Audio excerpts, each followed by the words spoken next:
বন্ধুরা আরো একবার স্বাগত আমার চ্যানেল জার্নি উইথ দেবাংশুতে। এখন দেখবেন জয়পুরের দ্বিতীয় পর্ব। আজকের প্রথম দ্রষ্টব্য আমের ফোর্ট। জয়পুর থেকে 11 কিলোমিটার দূরে আরাবল্লী পাহাড়ের উপর অবস্থিত এই ফোর্ট।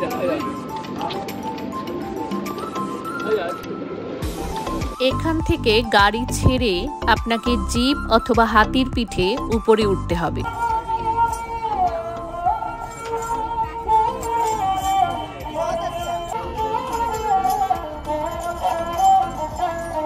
সুরজপোল দিয়ে আমরা ফোর্টের ভিতরে প্রবেশ করলাম। আমের প্রাসাদ রাজপুত স্থাপত্যের একটি বড় নিদর্শন। এর কিছু ভবন ও কাজে মুঘল স্থাপত্যের প্রভাব রয়েছে। এই আমের ফোর্ট থেকেই দেখা যায় একটা বিস্তৃত প্রাচীর, যা একসময় আমের ফোর্ট এবং সংলগ্ন জয়গড় ফোর্টকে সুরক্ষিত রাখত, যার দৈর্ঘ্য প্রায় 18 থেকে 20 কিলোমিটার। এটা দিওয়ানি আম। বিখ্যাত সিনেমা যোদ্ধা আকবরের শুটিং কিন্তু এখানেই হয়। দিওয়ানি আমের পাশেই এই অংশটিকে 27গঞ্জ বলে। এখানে 27টি গ্রামের কাছারি বা অফিস ওয়ার্ক হতো। এটি গণেশ পোল। সে আমলে রাজপরিবার ও রাজকীয় অতিথিদের জন্য এই গেটটি ব্যবহৃত হতো। এই গেট দিয়ে প্রবেশ করলেই পৌঁছে যাওয়া যাবে শীষমহলে। এটি রাজপরিবারের এক্সক্লুসিভ অন্দরমহল, দেওয়ানি খাস। এটি আমের ফোর্টের শীষমহল। পুরো ঘরটির দেয়াল আর ছাদ জুড়ে রয়েছে অসংখ্য ছোট ছোট আয়না। মুঘল আর রাজপুত স্থাপত্যের অসাধারণ এক সংমিশ্রণ। এই ঘর এমনভাবে তৈরি যে সকালে সূর্যালোক কিংবা রাতের মোমবাতির আলো, এক বিন্দু আলো থেকেই পুরো ঘর আলোকিত হয়ে যায়। 1592 সালে রাজা মান সিং এই দুর্গ নির্মাণ করেছিলেন। তার 12 জন রানী ছিল, তাই তিনি 12টা একই রকমের কক্ষ তৈরি করেছিলেন, প্রত্যেক রানীর জন্য একটি করে। আমের ফোর্টটি মাওতা হ্রদ দ্বারা পরিবেষ্টিত। দূর থেকে আমের ফোর্টের প্রতিচ্ছবি মাওতা হ্রদের জলে এক অপূর্ব দৃশ্য সৃষ্টি করে। আর এই হ্রদের মাঝখানে রয়েছে কেশর কিয়ারি বাগ। এবার আমাদের পরবর্তী গন্তব্য নাহারগড় ফোর্ট। সূক্ষ্ম খোদাই এবং পাথরের কাজ দ্বারা সজ্জিত একটি অনবদ্য কাঠামো। 1734 সালে মহারাজা সোয়াই জয় সিং দ্বিতীয় দ্বারা এটি নির্মিত।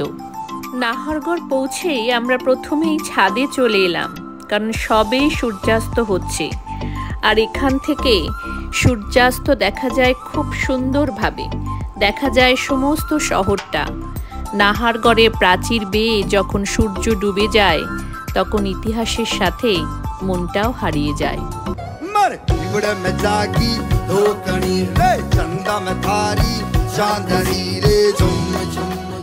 को 3 राजा ने मिलकर बनवाया, महाराजा जय सिंह जी, राम सिंह जी, माधव सिंह जी। इस किले का फाउंडेशन महाराजा जय सिंह जी ने रखा था 1734 के अंदर। ছাদ থেকে নেমে আমরা এরপর দেখলাম 9 রানীর বিলাসবহুল ভবন। মাধবেন্দ্র ভবনের জাঁকজমক দেখে আমরা বিমোহিত হয়ে গেছিলাম। 9 রানীর জন্য 9টি অভিন্ন দ্বিতল অ্যাপার্টমেন্ট। এই কোয়ার্টারগুলির প্রত্যেকটি চমৎকার রাজপুতানা স্থাপত্যকে চিহ্নিত করে। সমস্ত দেয়াল সুন্দর শিল্পপ্রভাব সহ সূক্ষ্ম রঙে আঁকা। 3 দিক আয়তক্ষেত্রাকার প্রাঙ্গণের সঙ্গে যুক্ত। চতুর্থ দিকটি একটি করিডোরের মাধ্যমে রাজার অ্যাপার্টমেন্টের সঙ্গে যুক্ত। এইটি হচ্ছে একটি রানীর কক্ষ। এটি হচ্ছে শয়ন কক্ষ রানীর। ওই পাশে একটি খিড়কি আছে, এইখানে আলমারি, এইখানে দাসীবাদীদের থাকার জায়গা। আর এটি রানীর সাজগোজ করার জায়গা আর কি। এইটা রাজার শয়ন কক্ষ। রাজা এই করিডোর দিয়ে বা ওই দিকে আরেকটা করিডোর দিয়ে রানীদের কাছে যেতেন। এটি রান্নাঘর। এই তখনকার দিনেও এই চিমনি কনসেপ্ট।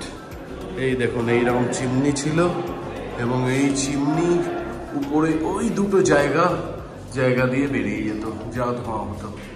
এই তখনকার দিনের সেই চিমনির কনসেপ্ট। ফেরার পথে এক ঝলক দেখে নিলাম আমরা মানসাগর লেকের মাঝখানে অবস্থিত জলমহল। ভিডিওগুলো ভালো লাগলে লাইক, শেয়ার, সাবস্ক্রাইব করবেন। সবাই ভালো থাকবেন।